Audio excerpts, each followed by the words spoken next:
नमस्कार, मी फराह खान. तुम्ही बघताय न्यूज 18 लोकमत. मुलुख महाराष्ट्रामध्ये आत्ताच्या घडीच्या सर्व महत्त्वाच्या घडामोडी पाहणार आहोत आणि सुरुवातीला एक मोठी बातमी आहे. नाशिकच्या काटे गल्ली भागातील अतिक्रमणावर सुरू असलेली कारवाई 6 तासानंतर संपली आहे. अनधिकृत धार्मिक स्थळावर ही कारवाई करण्यात आलेली आहे. तर या कारवाईमुळे या परिसरामध्ये तणावाचं वातावरण होतं.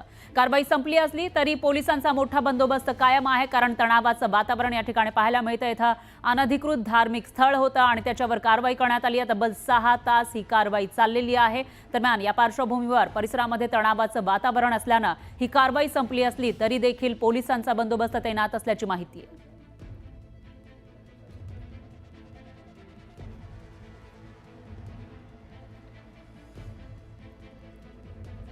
नाशिकच्या काटे गल्ली भागामध्ये अतिक्रमणावर कारवाई करण्यात आली आहे. अनधिकृत धार्मिक स्थळ या ठिकाणी होता आणि त्याच्यावरच कारवाई करण्यात आली आहे. त्यानंतर मलबा काढताना हे ट्रॅक्टर आपल्याला पाहायला मिळतात. दरम्यान इथं काही काळासाठी तणावाचं वातावरण होतं. आंदोलन सुद्धा करण्यात आलं होतं. आंदोलकांची धरपकड पोलिसांनी केलेली होती आणि त्यानंतर आता तब्बल 6 तास चाललेली ही कारवाई संपली असली तरी देखील पोलिसांचा बंदोबस्त मात्र कायम आहे आणि परिसरामध्ये येणाऱ्या जाणाऱ्यांची चौकशी केली जात असल्याचं आपल्याला दिसतंय. पोलिसांची संख्या या ठिकाणी मोठी असल्याचंही पाहायला मिळतंय.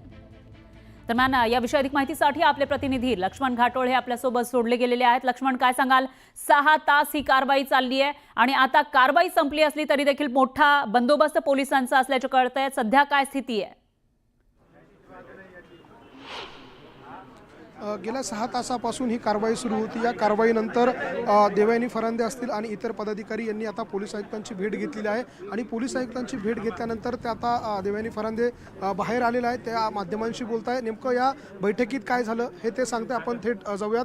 देवयानी फरांदे बोलत आहे. बैठक झालेली आहे, काय नेमकं?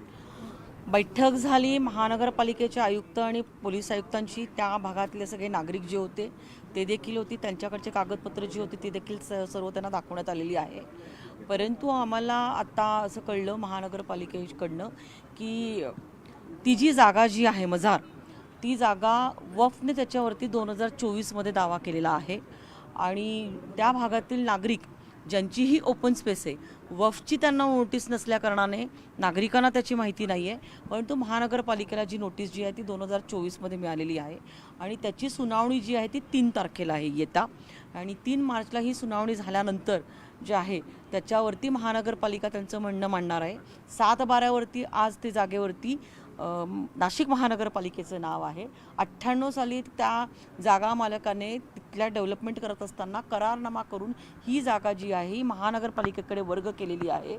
परंतु हा 24चा नवीन विषय जो आहे तो वरती आलेला असल्या कारणाने 3 तारखेला जे हिअरिंग होईल आणि त्याच्यामध्ये महत्त्वाचा एक विषय आहे की तिथं जी एक मजार जी जुनी आहे त्याबद्दल जे बोललं जातं आहे, परंतु त्या ठिकाणी आता 7 पीर करण्यात आलेल्या आहेत. तर त्याच्यामध्ये देखील महानगरपालिकेचं असं म्हणणं आहे की त्या 7 मधला जो एक पीर जो आहे त्याचा एरिया देखील डिफाईंड आहे काही कागदपत्रांवरती.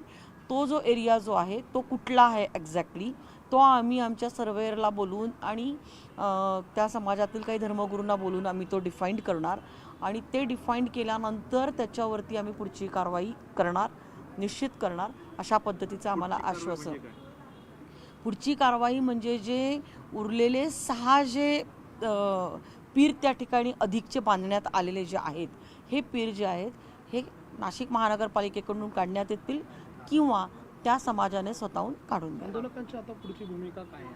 7 दिवस ह्या विषयावरती आम्ही सर्वजण जे आहोत हे थांबणार आहोत आणि 7 दिवसानंतर महानगरपालिकेने याच्यावरती लिगल अभ्यास केल्यानंतर त्यांनी आम्हाला असं सांगितलेलं आहे की आम्ही त्याच्यावरती लिगल अभ्यास करतोय आणि असं नको व्हायला की अजून कुठलं काही डॉक्युमेंट आमच्याकडनं बघण्याचं राहून गेलं आणि त्याच्यावरती कंटेम्प्ट कोर्टामधनं होईल आणि त्यामुळे महानगरपालिका सदर विषयामध्ये लक्ष टाकून निश्चित स्वरूपामध्ये स्थानिक नागरिकांना न्याय देईल. असंही कळतं आहे की वफने तिकडच्या 11 एकर प्रॉपर्टीवरती देखील दावा केलेला आहे. परंतु काय होतं की वफमध्ये स्थानिक नागरिकांना कुठलीच नोटीस येत नसल्याकारणाने नागरिक हे जे आहेत या सगळ्या गोष्टींपासून अनभिज्ञ राहत आहेत आणि त्यामुळे पुढच्या वफच्या दाव्यामध्ये स्थानिक नागरिक देखील महानगरपालिकेकडनं माहिती घेऊन जे आहेत त्याच्यामध्ये लक्ष टाकतात. ह्या 2 वेगवेगळ्या गोष्टी जसं तुम्ही म्हटलं की तिथल्या धर्मगुरूंना पण आम्ही बोलवणार आहोत, महापालिका प्रशासन, आणि त्याचं जी जुनी पीर आहे ते ठेवून बाकीचे काढणार. दुसरीकडे वक्फ कायद्याचं कसं नाही त्याच्यावरती ती जी जागा जी आहे ना त्या जागेवरती वफने दावा केलेला आहे 2024ची नोटीस आहे महानगरपालिकेला, त्याच्या आधी कुठलीही नोटीस नाही आहे. आणि त्यामुळे ही जी 2024ची नोटीस आहे त्याच्यावरती आता जे काही हिअरिंग चालू आहे महानगरपालिकेचं, एक हिअरिंग त्यांचं झालेलं आहे आणि पुढचं हिअरिंग जे आहे ते 3 तारखेला आहे आणि त्याच्यावरती मग महानगरपालिका जे आहे ते कामकाज करते. कोर्टाने पुढची तारीख दिली तर मग काय करणार? महानगरपालिकेचा ह्या हिअरिंगमध्ये